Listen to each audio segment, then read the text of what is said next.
Hello everyone. మీరు ఇక్కడ నేను యుఎస్ లో ఉన్నాను ప్రెసెంట్.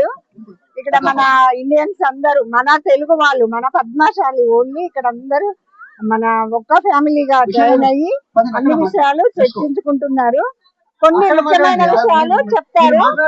కానీ మీరు ప్రెసిడెంట్ గారు, తను ప్రెసిడెంట్ గారు ప్రభాకర్ గారు ఇప్పుడు ఆయన కొన్ని విషయాలు, ముఖ్యమైన విషయాలు చెప్తారు. నమస్కారం అండి. My name is Prabhakar Konda. I'm the president of NAPA save the weavers. మా స్లోగన్ వచ్చేసి, మా కాజ్ వచ్చేసి సేవ్ ద వీవర్స్. చాలా మంది 12th కన్వెన్షన్ లాస్ట్ ఇయర్ వర్జీనియాలో అయింది. NAPA 13th convention is happening in New Jersey royal Allwood palace September 11, 12 తేదీల్లో ఘనంగా జరగబోతుంది.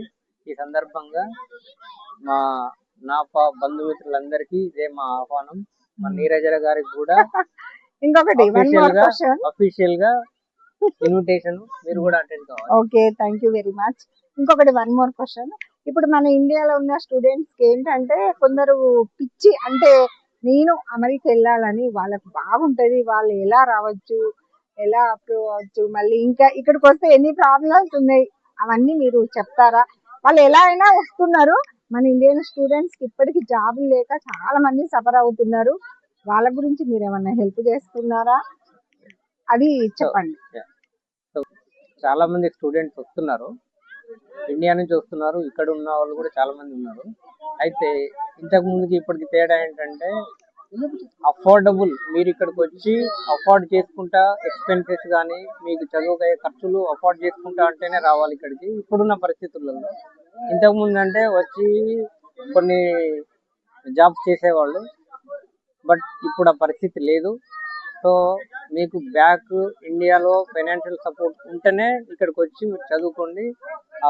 స్టూడెంట్ వీసా అనేది ఓన్లీ చదువుకునేంత వరకే, చదువుకున్న మళ్ళీ బ్యాక్ వెళ్ళాల్సిందే.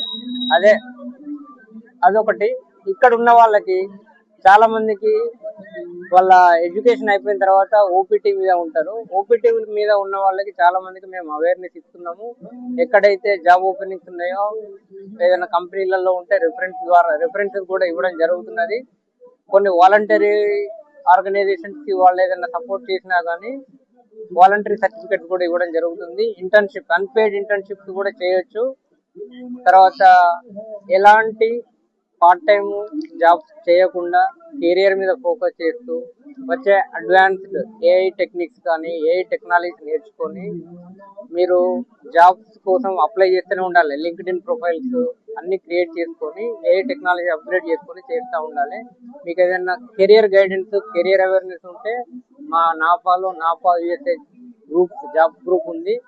అందులో చాలా మంది ఎంప్లాయర్స్ ఉన్నారు, చాలా మంది ఎంప్లాయీస్ ఉన్నారు. ఒకరికొకరు మేము చాలా మందికి సహాయం చేసినాము.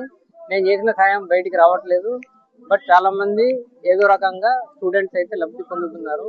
మా నాపా తరఫున, మా సేవ్ ద వ్యూవర్స్ ఆర్గనైజేషన్ తరఫున మేము తప్పకుండా హెల్ప్ చేస్తాము. వాళ్ళ కెరియర్ గైడెన్స్ ఇస్తాము, కెరియర్ కౌన్సిలింగ్ ఇస్తాము, ఏ టెక్నాలజీ నేర్చుకోవాలి అనేసి రెఫరెన్సెస్ కూడా ఇస్తాము. మీరు you have to upgrade your skills, then get into the market, then I'll start applying the job. ఒకవేళ మీకు ఏ జాబ్ లేకపోయినా ఆ టెక్నాలజీ యూజ్ చేసుకుని ఒక స్టాండ్ అలోన్ ప్రాజెక్ట్స్ అనేది క్రియేట్ చేసుకోండి. ఆ ప్రాజెక్ట్ మీకు చాలా హెల్ప్ అవుతుంది. సో నాపా తరఫున నీరజ గారికి మేము కూడా విన్నపిస్తున్నాము. 100% మా సపోర్ట్ ఉంటుంది. ఇంకొక క్వశ్చన్, ఆల్రెడీగా వచ్చి స్టడీ అయిపోయి లోన్ మీద వచ్చిన వాళ్ళు స్టడీ అయిపోయి ఇప్పుడు స్ట్రగుల్ అవుతున్నారు కదా, అలాంటి వాళ్ళకి మీరేమైనా హెల్ప్ చేస్తారా? అలాంటి వాళ్ళకి నాపా తరఫున మేము మానిటరీ హెల్ప్ అయితే చేయట్లేదు ఇప్పుడు మాకున్న రెస్ట్రిక్షన్స్ వల్ల. బట్ వాళ్ళకి కెరియర్ మీద ఎక్కడైనా జాబ్స్ ఉన్నా కానీ కంపెనీలలో చాలా మంది ఉన్నారు. ఆ కంపెనీలో తెలిసిన వాళ్ళ ద్వారా మేమైతే రిఫరెన్సెస్ ఇప్పిస్తాం, చాలా మందికి ఇప్పిస్తాం. అంతవరకు గ్యారంటీగా చేస్తాము. Thank you very much.